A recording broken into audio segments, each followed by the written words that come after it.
Ako po ay napaupo bilang punong bayan ng Bayan ng Paite, Laguna noong July 1st, 2013. So ano po baga ang ginawa natin? Paka-importante po ng ating kabundukan. Kung hindi po natin bibigyan ng kakulang pansin, baka po dumating ang pagkakataon. Yan po ang maging problema, wala na ang mga punong kahoy at maging problema ng mga landslide dito sa Kabayanan. So ano po ang ginawa namin ng aming pag-upo? So unang-una po ay sa tulong po. Alam niyo po, hindi naman po ako ganun kagalingan. Bilang punong bayan, ako po ay naghahanap ng mga katuwang na talagang makakatulong po sa pagpapaunlad ng kabundukan para po masolusyonan yung po mga nakikita nating posibleng problema na kailangan ng bigyan ng pansin. Marami na po tayo doon pananim. Habang yung pong ating caretaker, pagkatapos po maglinis, na doon po yung ating mga pamunla ng mga iba't ibang klase na punong kahoy. Mga fruit-bearing trees, sila po ang nagdidilig doon at nag-aalaga para po sa mga nais na magkameron ng programang tree planting, mayroon po silang punong kahoy na punla na itatanim galing po doon sa 3 cross. Ang batikuling po, siyempre napaka-importante. Alam naman po niyo ang Bayan ng Paite, carving capital of the Philippines. Number 1 po, kahit simula pa po noon ang ating industriya sa pag-uukit, yung pong religious items, yan po ay patuloy na lumalakas at kailangan nating suportahan. Alam naman natin, ang problema natin ay ang kahoy na batikuling, kaya ang programa po natin, mahigit na pong 2,000 na punla ang naitanim doon at itatanim pa. So atin pong nais na ipagpatuloy ito. Every year po, mga 2,000 ng punla ng batikuling ang ating bibilin at itatanim po dyan taon-taon para po after 10 years, meron na po tayong regular na kahoy na pwedeng magamit para sa ating industriya ng pag-uukit sa Bayan ng Paite, particular po sa religious items. Marami po tayo dyan. May mga organic farming po tayong tinataguyod na dyan.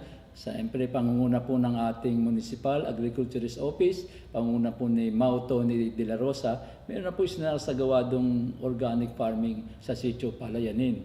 Doon na nga rin po yung mga punla ng batikuling na sila nangangalaga para pag ready na, pwede na pong itanim sa panahon ng tag-ulan. So marami po tayong proyekto, marami po tayong kababayan doon na nasa malalayong lugar, Sitio Papatahan, Sitio Tubog. So isa po yun sa ating binibigyan ng kaukulang pansin. Simula po ako nang maupo noong 2013, July 1, halos kalahating kilometro na po yung napakokongkreto natin dyan. Yung pong natitira pang mahigit 1 kilometro going to Sitio Papatahan, yun po ay nailambing na natin sa ating Congressman Benji Agaraw. At kung kami daw po ay parehong papalarin, ay di kanya nang ipapangako na yun na ang isusunod. Kailangan konkreto na po, padiretso po ng baryo ng Sitio Papatahan. Yung po Sitio Gumihan, nasukat na rin po ni Kong Benji. Sabi niya, sige, paring mutok at ihahanap natin ng pondo sa tulong na rin ng mga kakilala natin doon sa national government.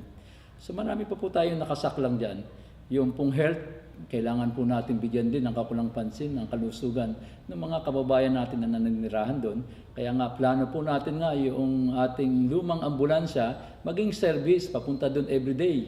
From Monday to Friday, mayroon pong driver. Pag may emergency po na kailangan, pwede pong magamit galing kabundukan. May kasama na pong isang midwife, may isang kasamang nurse. Kasi po yung mga lugar doon ay kailangan mabigyan natin ng service. Sa Papatahan po, half day sila sa umaga, then sa hapon, dito naman po sa Sitio Palayanin para diretso na uwi. From Monday to Friday po yan. Sila po ang magdadala ng service yung pangkalusugan sa kabundukan. Marami po tayo nakasaklang sa edukasyon, importante po yan. Paano man yung mga kabataan natin doon na kailangan din ng edukasyon. So, meron na po tayo doon isasagawang 2 daycare para po doon sa kabataan natin. At sinatayo na po, kino-construct na po yung 2-story 4 classroom para sa Tubog Elementary School. At isa pa pong 2-story 4 classroom naman para po sa Sitio Papatahan para po sa high school. So yun po, alam niyo po, from Alutay to Papatahan, yun po kasi may eskwelahan doon. Halos mahigit 2 kilometro po ang layo. So kailangan po natin magtayo ng karagdagang paaralan dito sa may bandang gitna para po yung mga kabataan natin na lumalakad ng one way ng 2 kilometers, maibsan po yung masyadong malayong distansya. So umasa po kayo na ang pamalang lokal po sa pamumuno po ng inyong lingkod, binibigyan po ng kaukulang pansin ng kabundukan. At darating po kasi ang pagkakataon, masikip na po sa kabayanan, kailangan na po nating i-develop yung pong taas at kailangan po natin magtanim doon ng mga punong kahoy para po hindi maging problema sa ating climate change.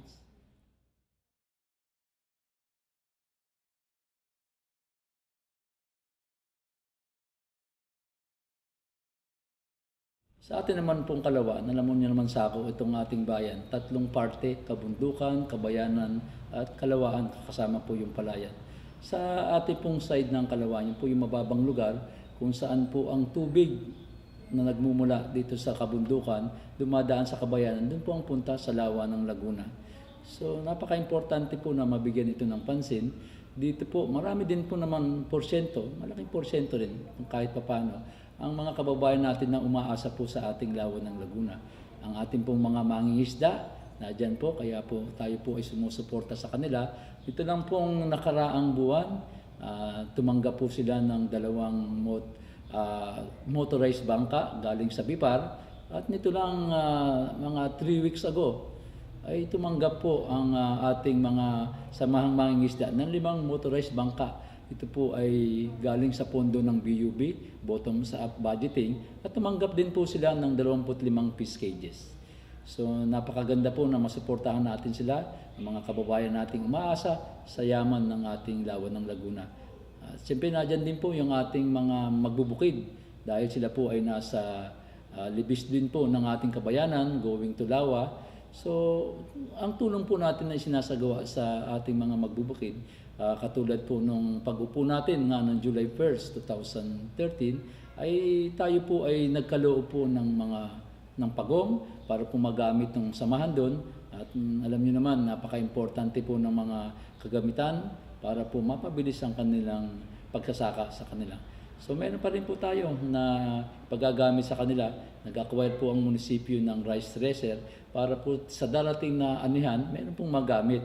At alam niyo naman, ang sistema pa sa ngayon, manual pa po. So kailangan po natin silang tulungan para mapabilis po ang kanilang pag-ani. Yung pong rice thresher po ay ipagagamit na doon sa kanila at sa dako-dako dyan po ipagkakaloob na natin. At dadagdagan pa po natin yan para po mas mabilis ang pag-unlad ng mga kababayan natin na umaasa sa pagbubukid. So siyempre ano po baga ang ating kailangan sa lawa? So dyan po tayo nag-concentrate. So mapapansin niyo po, ang ilog po na dumediretso ng lawa ay hanggat maaari po ay pinapanatili natin na malinis. Yung pong mga dumi na galing sa bayan, hinaharang na po natin o nilalambat bago pa man bumaba sa libis po ng highway ng ilog, ay atin na pong hinaharang yung mga posibleng dumi at huwag na po nating hayaang makadiretso pa doon sa lawa ng Laguna. Dahil isa po yan sa ating concern na mabawasan kung hindi man mawala yung napupuntang basura mula sa bayan papunta sa lawa ng Laguna. So maganda po, yan po ang proyektong ating susulong para po ang ating lawa ng Laguna ay maging malinis kahit papaano at maging maganda sa ating mga bisita. Ang bayan po ng Paiti ay binubuo ng 9 na barangay. Ako po'y naniniwala na ang kaunlaran po ng bawat barangay, yun na po yung kaunlaran ng bayan ng Paiti kasi tayo binubuo ng barangay. So mas mainam po na suportahan natin ang mga barangay, kung ano po ang kanilang mga suliranin, mga programa na kanilang nais isagawa sa barangay ay ating masuportahan. Kaya po ako ay talagang sa mga barangay na nakikita ko may mga problema, yun po ang ating inuuna. So yun po, number 1 po lagi ang barangay para po sa suporta mula sa aking administrasyon ng ating bayan. Katahimikan at kaayusan. Alam niyo po sa mahabang panahon, madilim po ang bayan ng Paiti sa gabi.